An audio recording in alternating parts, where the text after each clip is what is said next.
Mula Metro Manila ay pumunta muna kami sa Pangasinan at bandang 4 AM na nung mabuo ang team namin. Perfect time to para subukan ng performance ng headlight niya. Kayo na ang humusga kung maliwanag ba yan sa inyo o hindi. High beam natin. Ayan. Gamit na gamit ko talaga tong motor na to. Pangalawang beses ko nang dinala to sa Pangasinan at nangangalay na ang mga pangako sa kakangiti tuwing ginagamit ko siya. Anyways, ang laki ng underseat compartment nito. Ang daming nakakarga. Ang goal natin, mag-shoot ng review. Pero ang pinaka-goal natin, aalis tayo ng buo, babalik tayo ng buo. Oh. Almusal!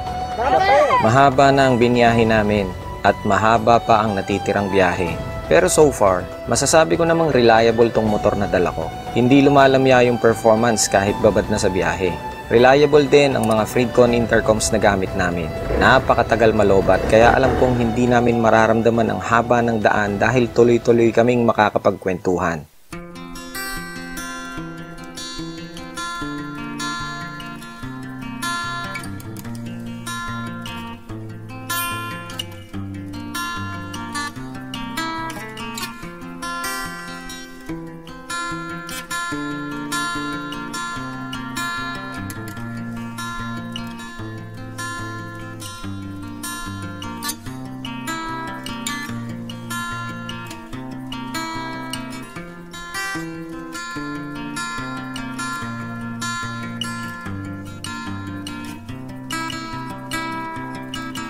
Mula naman sa Pangasinan ay lumipad ang aming team.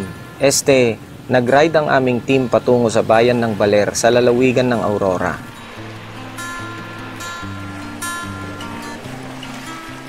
A stereotypical adventure bike is huge, heavy, ultra powerful, and packed with the latest tech. Pero kailangan mo ng sapat na skill para ma-enjoy mo yung full potential ng ganung motor. At isa pa, mula sa pagbili hanggang sa maintenance, kailangan mo ng malalim na bulsa. Kaya naman patok ang market ng mga mid-capacity adventure bikes. Mas maliit, mas magaan, hindi nagre-require ng sobrang skill at mas mura. Pero mahal pa rin eh. Pero para sa mga riders na hindi afford ang mga mid-capacity adventure bikes, wala pang sapat na karanasan sa pagmamaneho ng manual, pero gustong ma-enjoy ang delightful experience ng touring, padami ng padami ang mga adventure-inspired scooters na tulad nito. Ito ang FKM Venture ADV 180. Compared to mid-capacity adventure bikes, this scooter is lighter, does not require manual shifting, 1/3 the power, and 1/3 the price. But is it also 1/3 the bike? Malalaman natin yan. Welcome to another Ikimoto presentation.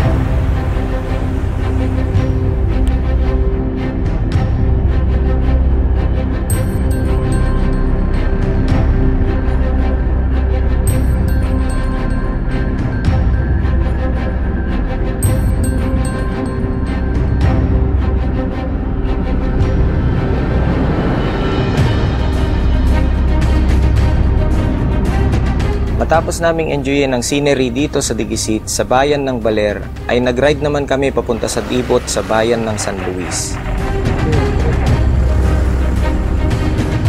Para makapasok sa Dibot, dumaan kami sa under construction na kalsada. May parting mabato, matagtag, at matarik. I'm a firm believer that you can ride off-road even on 90-10 tires, but you are always running a risk.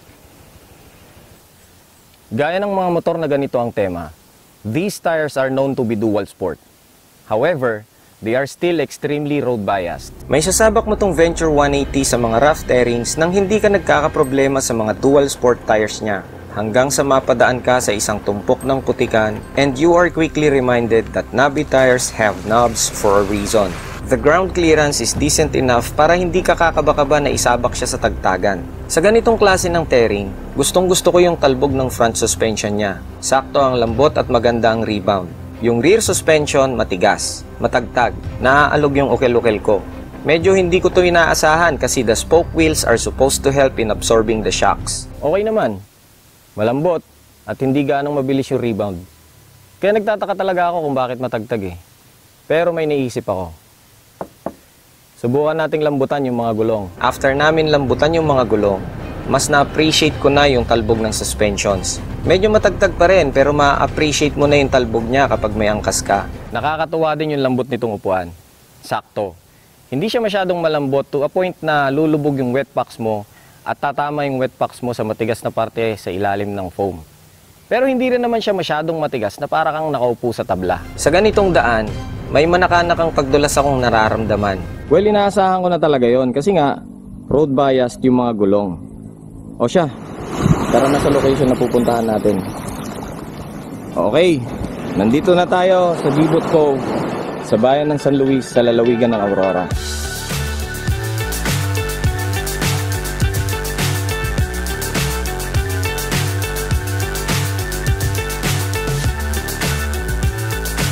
Panalo ang seating position mo dito. Upright, sakto ang taas at layo ng handlebar at maluwag ang legroom. Hindi ka basta mangangalay, pang long ride talaga.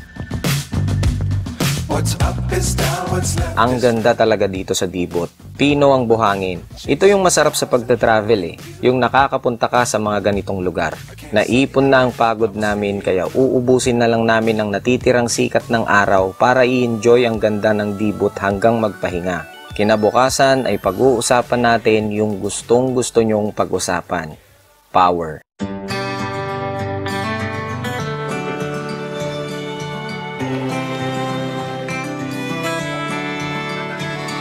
Let's rise up, wait the sun go out and see what's going on. Yeah, shake the cobwebs off, get your butt up.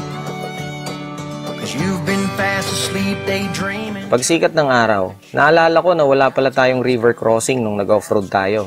Well, nag-river crossing ako sa gitna ng kalsada sa Bulacan nung dumalaw ang bagyo. Okay naman, hindi siya mahirap ibalanse kahit sobrang bagal na at nananatiling nakataas ang mga paa ko. Kinaya rin ng mga gulong at ng ground clearance yung mga bumubulagang lubak sa ilalim ng baha. So, nagpe-prepare na kami for another ride. Di ba puro off-road yung pinakita namin sa inyo kanina? Ngayon naman, we are bringing the bike to its natural habitat, pavement.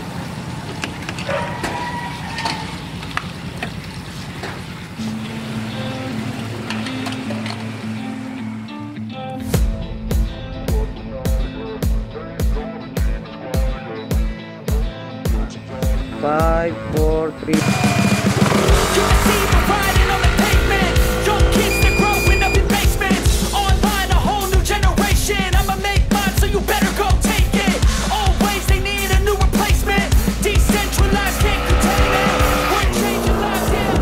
Ito ang napakahabang kalsada na madadaanan mula Baler papuntang Dipakulaw. Diretso at walang masyadong dumadaang sasakyan.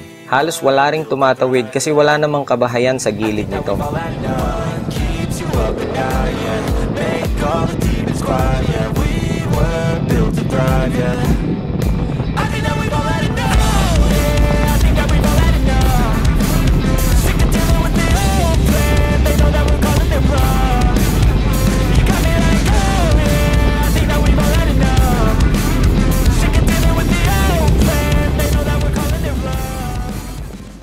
Maraming bumps tong kalsadang to, so technically kada magkakaroon ng mini jump yung motor, humihiwalay yung gulong doon sa kalsada at nagiging mas mabilis yung ikot ng gulong sa rear wheel kaysa sa front wheel, and then magi-intervene yung TCS.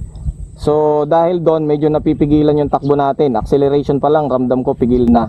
So ngayon magraran tayo ulit, same road condition, hindi aspalto, medyo bumpy, and i-off natin yung traction control. Alright, eto, off natin, pakita ko sa inyo. So punta lang tayo sa settings. Ayan, i-off natin. Okay, naka-off na. So magra-run tayo ulit. Traction control naka-off. Second run.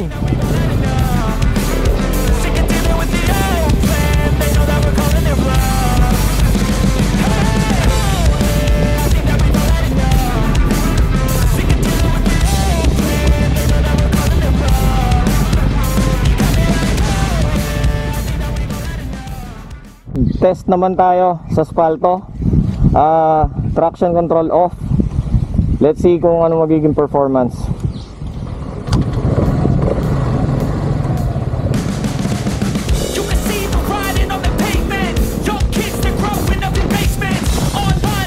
Generation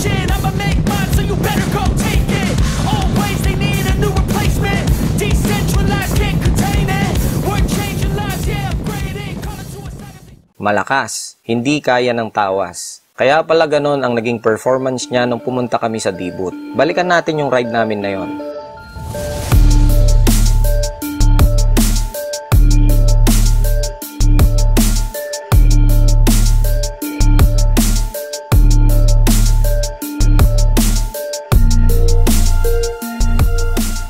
Di ba may mga politiko na mahilig mangako na magpapatayo sila ng kalsada?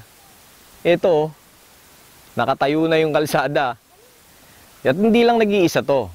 Madaming ganito ang didigmain mo dito sa daanan na to. Isa itong kalsadang papasok sa Dibut Cove sa mga pinakamatarik at pinakadelikadong kalsadang nadaanan ko. At sa dulo ng matarik na akyatan ay susundan ng isa pang matarik na kurbahan. Paulit-ulit na ganon, parang walang katapusan. May pino at mahinang vibration kang mararamdaman sa low, mid at high RPM. Pero hindi siya disturbing. Tsaka pag nag-e-enjoy ka na sa sarap ng bigwas ng makina, hindi mo na mapapansin yung vibration. The FKM Venture ADV 180 is ready to deliver torque all across the RPM board. Aggressive pero smooth yung power delivery.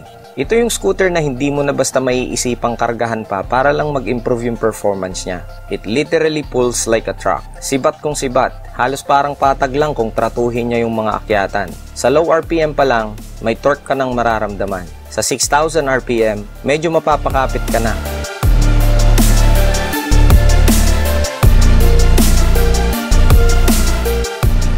Sa 7,500 RPM, parang gusto ka na niyang iliyad. Nandun na yung kumpiyansa na hindi ka niya bibitinin sa overtaking. At kapag pumalo siya sa 8,500 RPM, ma-unleash mo yung power na hindi mo basta matatamasa sa mga sub 200cc scooters. Hindi ka lang niya gustong iliyad, gusto ka niyang unatin, literal.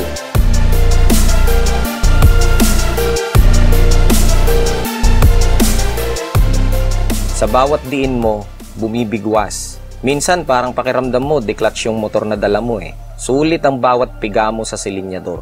You feel the active torque, you feel the power all the way to the red line.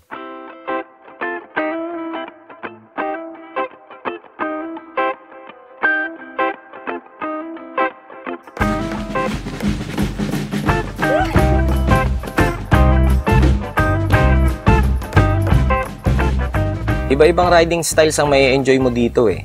Gusto mong mag-chill? May smooth power delivery siya sa low RPM. Gusto mong mag-cruise? Mabilis kanyang iaakyat sa cruising speed na kailangan mo. Gusto mong mag-racing? Hindi kanya bibitinin. May kabigatan tong Venture 180, pero dinadaig ng power niya yung sarili niyang timbang. Mas mabilis at mas mabigat, mas mahirap ding pahintuin. Yun ang isang nakakatuwa dito. Mamaw yung makina, mamaw din yung mga preno. Madaling napapahinto yung motor. Kagat-agad kung kinakailangan.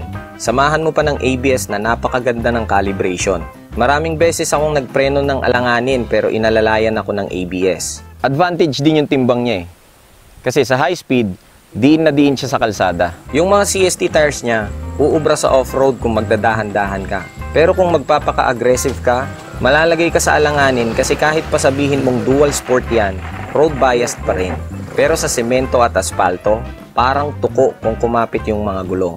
At dahil sa mababang center of gravity, maganda yung balance at stability niya. Nung pauwi na kami, dito kami dumaan sa kalsadang nagdudugtong sa Maria Aurora at Bungabon. At ang ipinupunta talaga ng mga riders dito ay ang tila hindi nauubos na kurbada. Taglay man niya ang pangalang ADV, hindi ko itinuturing na adventure scooter ang Venture 180. Mas komportable akong ituring siyang adventure-inspired touring bike. It's really good for touring. Pero alam nyo kung saan pa ito maganda gamitin? Sa pag-atake sa mga kurbada.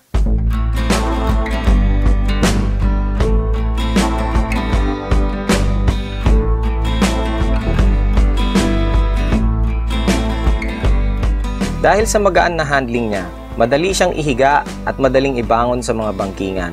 Kumpiyansa ka na hindi ka basta titilapon dahil na rin yun sa magandang kapit ng mga gulong niya. Nasubukan ko rin to sa kurbahan habang umuulan at basa ang kalsada. Makapit pa rin talaga. Though masarap siyang gamitin sa cornering, kailangan mo pa rin maging mindful. Ilang beses ding sumayad yung center stand nung napapasarap ang banking ko sa kaliwa. Actually, pati sa kanang side may sumasayad din. Sumayad din! Sumayad din! Malaki ang fuel tank capacity niya. Pero dahil nakababa ang gas tank, nananatiling mababa ang center of gravity ng motor kaya hindi apektado yung handling niya kahit na naka-full tank siya.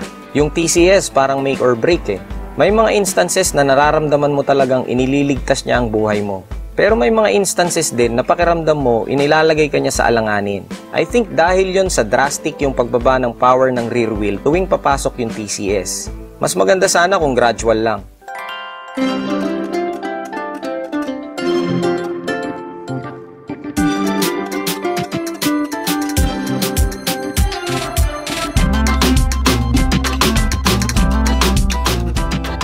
Nung ni-review ko yung FKM Sleek 150, sinabi ko to. Sa mga scooters ni FKM na nasubukan ko na, ito ang paborito ko. Malakas din kasi yung motor na yon para sa isang 150cc.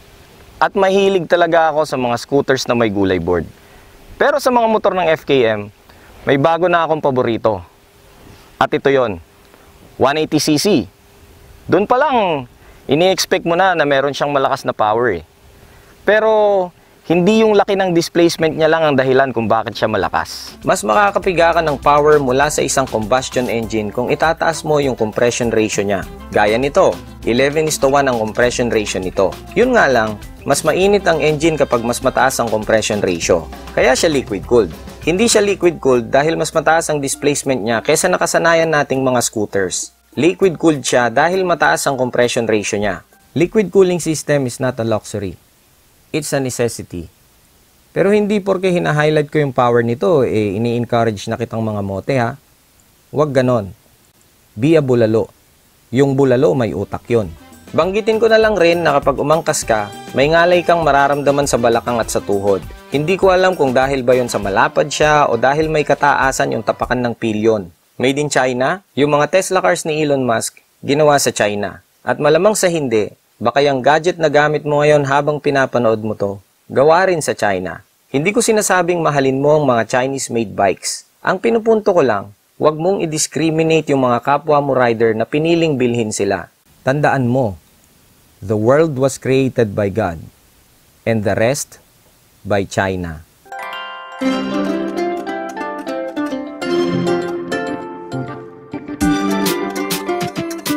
This bike deserves a chance to prove itself. 180cc, 11:1 compression ratio.